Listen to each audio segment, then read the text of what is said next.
आज हम बात करेंगे कि भारतीय समाज में जातियां कैसे बनी, formation of caste in Indian society. तो इसके लिए हमें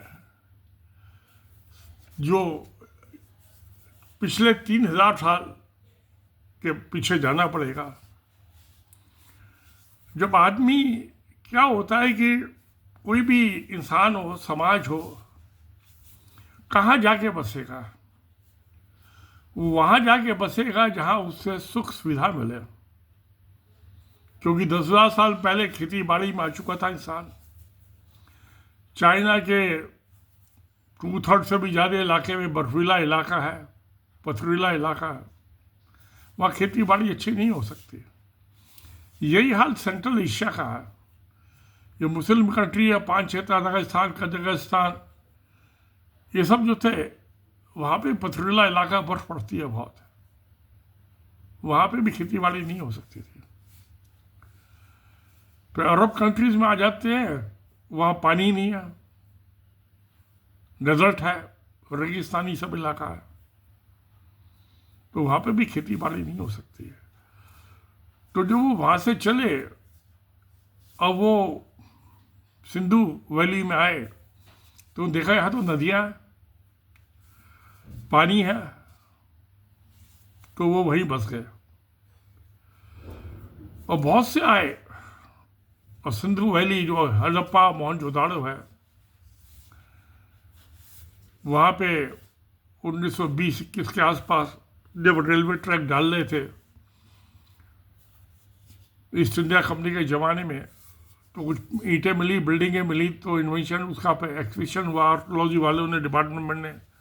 तो ये 2 सिटी मिले सिंधु वैली सिविलाइजेशन के, जो तकरीबन 3,500-4 हज़ार साल पुरानी है। तो वो आए थे, सब आदमी बाहर से आए थे, middle east, central Asia, Iran, और जो यहाँ आया बस गया, वापिस लौट के नहीं गया। क्यों? कि उसको यहाँ सब, जो एक इंसान को रहने के लिए सुविधाएं चाहिए, यहाँ उनको अवेलेबल थी। अच्छी खेती, पशुपालन, एनिमल हस्बेंड्री। तो अच्छा, जब फिर जहाँ उपज अच्छी हुई तो उनके बच्चों भी ज़्यादा पैदा हुए, आबादी बढ़ी, ऑर्गेनिक जनरेशन वो भी हुआ। अब वो मजबूत होते चले गए, वहाँ से आगे बढ़े तो पंजाब में आ गए। 5 नदियाँ जो कि सिंधु का ही पार्ट है, उससे आगे बढ़े तो गंगा जमुना मिल गई उन्हें। हिमालय से आने वाली बहुत सी नदियाँ मिल गई जो नेपाल के थ्रू आती हैं। तो आगे बढ़ते चले गए और बंगाल तक पहुँच गए, जहाँ जाके आखिर में तक वो 450 किलोमीटर चलने के बाद जमुना भी जो है गंगा की एक ट्रिब्यूटरी है, उसे मिल जाती है। और गंगा जो 2,500 किलोमीटर लंबी है, वो जाके वहाँ बंगाल में ख़त्म हो जाती है, समुद्र में टकराती है। तो इनके नदियों के किनारे ही शहर बसे और सभ्यताएं बसी। अब तो क्या ही वो लहरों में आए, फेजेस में आए, 100-100, 200, 400, 500 आदमी। अब क्या हुआ, आदिवासी तो यहाँ के नेटिव थे, वो तो ना गए, यहाँ ही ना गए, और आज भी वही है। मगर जो बाहर से आदमी आए, जो पहले आया था, उसके बाद बाहर से आने वाले ने उसको हराया और उससे अपने आप को ऊपर का मजा माना। तो वो जो पहले था यहाँ आया, वो नीची जाति का हो गया, उसके बाद आया उससे ऊंची जाति का हो गया। ऐसे बाहर से आते रहे, जो बाद में आया वो ऊंची जाति का हो गया, उससे पहले आए वे नीची जाति के हो गए। तो ये जातियों की वो फॉर्मेशन जो थी, वो कहानी है, कौन बाद में आया, कौन पहले आया। जो पहले आया वो नीची जाति का, बाद में आया ऊंची जाति का हो गया। ये बेसिक फंडामेंटल है जातियों की बनने की वजह। आज तकरीबन भारत में 3,500 जातियां हैं। अब आप देखिए ये हूण आए थे तकरीबन 2000 साल पहले।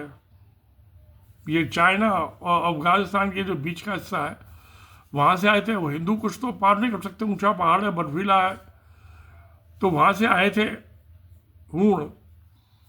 और आए यहाँ, कुछ तो वापिस लौट गए, कुछ यहीं बस गए। बहुत सारे हिंदुस्तान में नहीं बसे। तो पर्टिकुलर इलाका था, एक छोटा सा इलाका था, वो छोटे थोड़े से तो आदमी थे ना उस जमाने में, 2000 साल पहले। 400 500 1000 आदमी आए होंगे हूण। और वो जो वेस्टर्न यूपी है, नॉर्दर्न गुजरात है, दिल्ली है, हरियाणा है, इस इलाके में बस गए। और उनको जाट और गुजर जात चाहिए थी। कोई गुजर जाट बिहार में नहीं है, बंगाल में नहीं है, तमिलनाडु में नहीं है, महाराष्ट्र में नहीं है, कहीं नहीं है। वो से छोटे से इस इलाके में जो जमुना के नदी के दोनों साइड में है, यहाँ पे आके बस गए। अब जो जाट, ये में कैसे डिवीजन है, जाट जो है वो खेती करता है, और गुजर जो है पशुपालन करता है, दुधारू पशु, गाय भैंस पालता है, भेड़ बकरी। तो उनमें भी डिवीजन था। ये जाट जो खेती करते हैं, ये गुजर से अपने आप को ऊंचा मानते हैं, गुजर को नीचा मानते हैं। इन आपस में ब्याह शादियाँ नहीं होती हैं, रोटी बेटी का रिश्ता नहीं है जाट और गुजरों में, लड़ाइयाँ भी हो जाती हैं इनमें, तो आज भी हो जाती है। अब इलेक्शन होते हैं डेमोक्रेसी में, वहाँ से कहाँ पे गुजर जाते हैं वहाँ गुजर को टिकट देंगे पॉलिटिकल पार्टी, जहाँ जाट जाते हैं वहाँ जाट को देंगे, नॉन जाट को नहीं देंगे टिकट इलेक्शन लड़ने के लिए। तो इस तरह से ये जातियों की फॉर्मेशन। उसके बाद बुद्धिस्ट आई है, कुषाण आ गए फर्स्ट सेंचुरी के बाद। हूण के आने के तकरीबन 100 साल बाद कुषाण आ गए, उनका भी 150 साल राजा, वो बुद्धिस्ट थे, वो चाइना से आए थे, वेस्टर्न चाइना से, वो भी यहाँ के बस गए। उससे पहले जो थे, जो चंद्रगुप्त मौर्य थे, उनका अफगानिस्तान तक राज था, काबुल कंधार, 2300 साल पहले। उसके बाद उनका बेटा तो थोड़े साल ही रहा है, वो जैन बन गए थे जब 80 साल के हो गए थे, और नॉर्थ कर्नाटका में जाके साधु बन गए थे, वहाँ उनकी डेथ हो गई। आज भी वहाँ बाहुबली की स्टैचू बनी हुई है, तकरीबन 600 साल पहले बनाई गई थी। चंद्रगुप्त मौर्य के मरने के तक 700 साल बाद, 1700 साल बाद। उसके बाद उनके बेटा बने, वो थोड़े से टाइम बने। उसके बाद अशोक आ गए, अशोक द ग्रेट। वो कलिंग की लड़ाई के बाद जिसमें 1 लाख आदमी मर गए थे, 1.5 लाख आदमी जख्मी हो गए थे, वो उनको बड़ा अफसोस हुआ, वो बुद्ध बन गए थे, बुद्धिस्ट हो गए थे। और उन्होंने जगह जगह स्टोनों पे, पत्थरों पे, चट्टानों पे, पिलर्स पे अपने मैसेज लिखवाए। दिल्ली में भी एक फिरोज शाह कोटला, जो मुस्लिम सुल्तानेट टाइम का जो था बादशाह था, उसने फिरोज शाह कोटला बनाया, जो एक हिसाब से पिलर लाया गया था अशोक का, वहाँ उसके ऊपर लगा हुआ आज भी 2024 में। तब 800 साल पहले ला के लगाया था उसने। एक दूसरा पिलर जो है, जो मेरठ में वैशाली परेड ग्राउंड होता था ईस्ट इंडिया कंपनी के ज़माने का, तो वहाँ पे लगा हुआ था। वहाँ से उसको उखाड़ के लाके और दिल्ली रिज, दिल्ली यूनिवर्सिटी के पास हिंदू राव हॉस्पिटल के सामने लगाया हुआ, उसको फिक्स किया हुआ है। तो वो अशोक ने सारी दुनिया में बुद्ध धर्म का प्रचार प्रसार किया, शांति का संदेश दिया, तो सारी दुनिया में फैल गया। जापान, थाईलैंड, चाइना, मंगोलिया और सेंट्रल एशिया में भी पहुंचा। इस्लाम तो आया नहीं था उस जमाने में, 2000 साल पहले की बात है। तो जैनिज्म, उससे पहले जैनिज्म था। जैनियों में भी कोई जात बरादरी नहीं होती है, जात पात नहीं होती है। बुद्धिज्म में भी नहीं होती है। जब 2000 साल पहले क्रिश्चियनिटी आई, जीसस क्राइस्ट, उसमें भी कोई जाति नहीं होती है। 1400 साल पहले इस्लाम आया, मोहम्मद साहब ने उसको क्रिएट किया, उसमें भी कोई जाति नहीं होती है। मगर जब भारत में साउथ एशिया में ही आए तो कृष्णस आए। बहुत से आदमी जो नीची जात के थे, जिनको आज शेड्यूल कास्ट बोलते हैं, वो ईसाई बन गए, क्रिश्चियंस बन गए। वो क्रिश्चियन, उन्होंने मजहब जो था अपने वर्शिप का तो सिस्टम अडॉप्ट कर लिया, मत जाति से उन्होंने आज तक नहीं छोड़ी। इनमें भी नीची जाति के आदमी और ऊंची जाति जो ईसाई हैं, क्रिश्चियंस, उनमें ब्याह शादी नहीं होते हैं आज भी। ऐसी इस्लाम में भी कोई जातिवाद नहीं है, सब बराबर है। मगर जो हिंदुस्तान में, इंडिया में जो कन्वर्ट हो गए, नीची जाति के आदमी ही कन्वर्ट हुए, ऊंची जाति के बहुत कम आदमी हुए, तो ना के बराबर। तो वो जो थे उन्होंने इस्लाम तो अडॉप्ट कर लिया, मगर अपनी जाति साथ लेके गए इस्लाम में। तो इस्लाम में भी जातिवाद है, ब्याह शादी नहीं होती ऊंची जाति के और नीची जाति के आदमियों में, ईसाइयों में भी नहीं होती। आज अमेरिका में भी गए, हिंदुस्तान से बहुत से आदमी छोड़ के, वहाँ पे भी जातिवाद का चक्कर है। वहाँ की 2 स्टेट्स लॉ बना चुकी हैं यूएस की, इसको क्राइम कर दिया उन्होंने। और यहाँ तक हुआ कि अछूत, अनटचेबिलिटी, कुछ नीची जाति के आदमियों को अछूत बता दिया। ऊंची जात वाले अपने नीची जात वालों को अछूत समझते हैं। ये मेरा आंखों देखी बात है। आपस में इनमें छुआछूत है। ऊंची जाति वाला अछूत मानता है नीची जाति वाले को। तो इस तरह से फॉर्मेशन हुई। और जो ये यूरोपियंस, स्पेनिश, ये अमेरिका गए, अमेरिकन कॉन्टिनेंट में गए, north America, Latin America, south America में, वहाँ के भी जो रेड इंडियंस थे उनको मारा, उनकी ज़मीन पर कब्जा किया। 500 साल पहले गए थे ये। अब वहाँ पे भी 5-6% ही बचे हैं जो नेटिव्स हैं, रेड इंडियंस जिनको बोलते हैं। ऐसी जो मोरी ट्राइब के आदमी हैं ऑस्ट्रेलिया में, न्यूजीलैंड में, वो भी नेटिव आदमी 5-6-7% ही हैं, बाकी सब इमिग्रेंट्स हैं। तो ऐसे भारत में जितने भी आदमी हैं सब इमिग्रेंट्स हैं, जो दूसरे देशों से आए हुए हैं। नेटिव यहाँ के जो सब 7%, 6.5%, 7%, 7.5%, 8% जो शुरू ट्राइब है वही है। और गवर्नमेंट ने उनको रिजर्वेशन दिया है एजुकेशन में,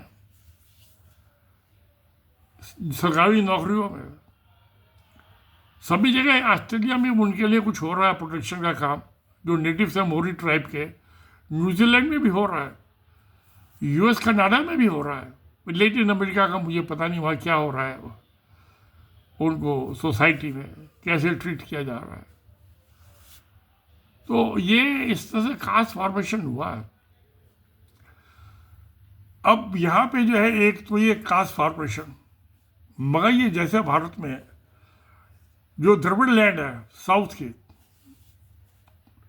कर्नाटका, तमिलनाडु, आंध्र प्रदेश, तेलंगाना, केरला, यहाँ पे तो आज भी बहुत मौजूद है कास्टिज्म। इनमें जातियाँ हैं, इनकी भाषा तो अलग अलग है। तमिल बहुत पुरानी, 6,000 साल पुरानी है। कन्नड़ जो है ये कर्नाटका में चलती है।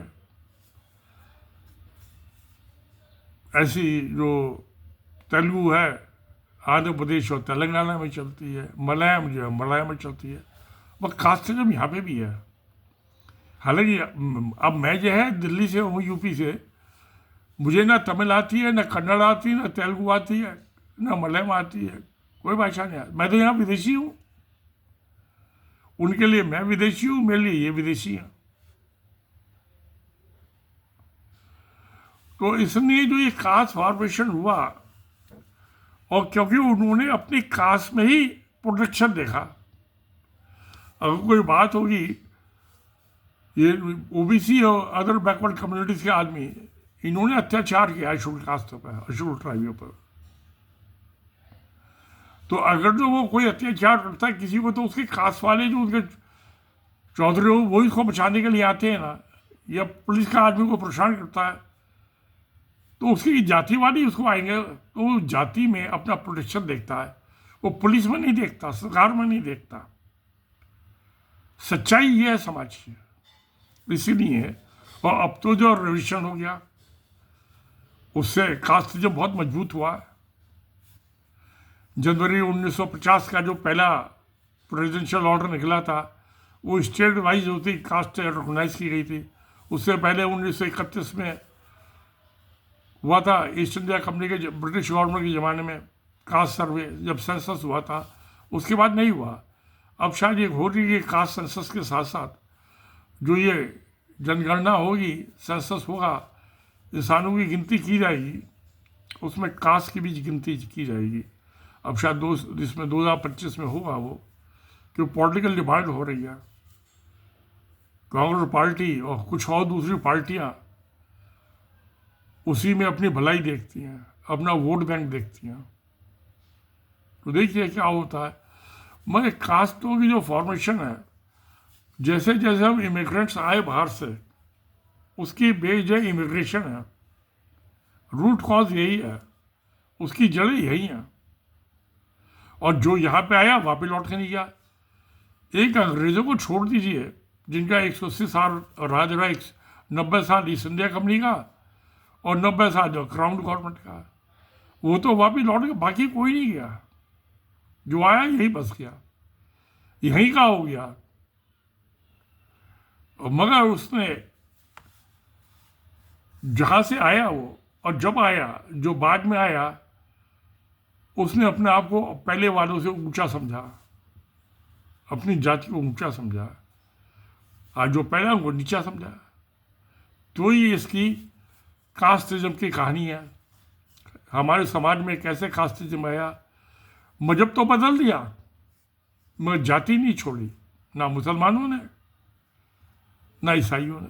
और आज ये डिमांड हो रही है, पता नहीं कब तक होता है, क्या होता है। वो कहते भी मजहब एक अलग चीज़ है। सुप्रीम कोर्ट ने भी कहा है कि कास्ट इज बाई बर्थ। जिस हमने जाति में जन्म लिया है वही हमारी कास्ट है, उसका रिलीजन से, धर्म से कोई वास्ता नहीं है। तो जो हमारा सुप्रीम कोर्ट, जो हाईएस्ट कोर्ट है, वो कहता है जन्म से आदमी की जाति डिसाइड होती है। तो उसको मानना पड़ेगा ना। अगर जो बाद में उसने मुसलमान बन गया या ईसाई बन गया, वो तो वैलिड नहीं हुआ ना, उसको आप कैसे डिप्राइव कर सकते हो। मैं बीजेपी की जो इसकी पैरेंट बॉडी है आरएसएस, जिसका 99 साल पहले जन्म हुआ था, वो कहती है कि नहीं भाई, जो ये हिंदू है से इन्हीं को क्या नाम है रिजर्वेशन का बेनिफिट मिलेगा, जो मुसलमान है ईसाइयों को नहीं मिलेगा। कि ये दुनिया तो बदलती है, पॉलिटिक्स भी बदलती है। जब कास्ट सर्विस होगा, अब जो बहुत से मुसलमान हैं वो ओबीसी में है, उनको ओबीसी का रिजर्वेशन का बेनिफिट मिल रहा है, भाई ईसाइयों को नहीं मिल रहा। तो इंडिया में 14-15% जो है मुसलमान है, ओबीसी बैकवर्ड का मिल रहा है। बैकवर्ड है भी, वो बहुत गरीब ही है, बेपढ़ी है, अंगूठा छाप है। तो देखिए क्या होता है। तो ये कास्ट का जो है, ये मैंने आपको जैसे ब्रीफ में समझाया, असलियत यही है। अब मैं देखता हूँ कि एक ना एक दिन, बहुत ज़्यादा टाइम नहीं है, जब मुसलमानों को, ईसाइयों को भी इसका रिजर्वेशन का बेनिफिट मिलेगा। सत्यमेव जयते। नमस्कार, धन्यवाद।